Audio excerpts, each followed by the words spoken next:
No niin.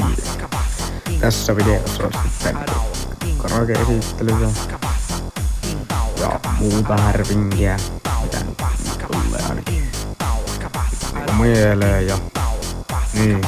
Kaikina haluaisin, että tämä laittaa sitä nervi kiinni. Ja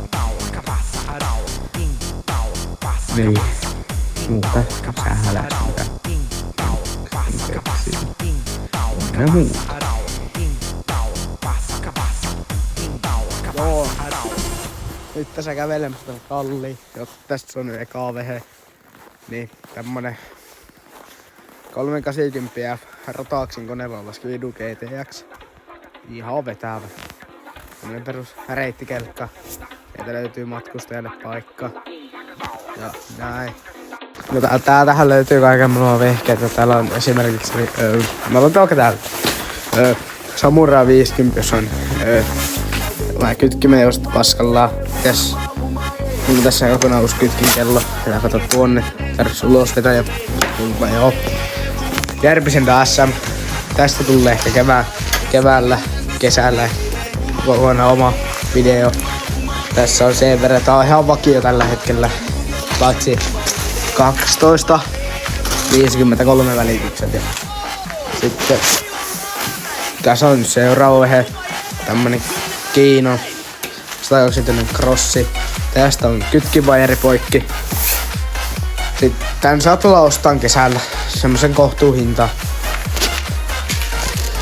Ja tasa on tämmönen rallyysä 2 blokki 2 tahti. Tääkin on ihan tenkukampe.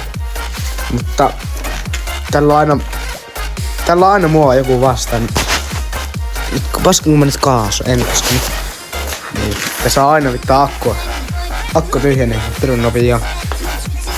Ja näin. Ja sitten laittaa valoja päälle. Niin. Niin täällä on Dermin talvirenkaat, joten jakson laittaa kiinni. Ja tässä on International 674. Tämmönen on meinaa kovia kampe. Tää toimii, mutta kyllä tää toimii. Ei tässä oo mitään pointteja. Ei oo vaan ajettu pitkiä aikoja. Ei ollut tarvetta. Tää on tämmönen ralleen murre. Tämä mikä on murrikka.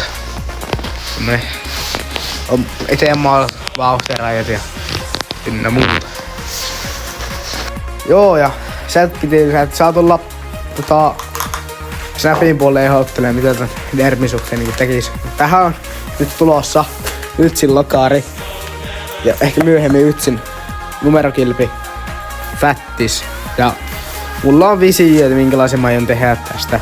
Semmonen oikeesti aika vahva ja on tietysti tämä underi aika hienosti kiinni. Se oli aikamoiset peijäiset saa.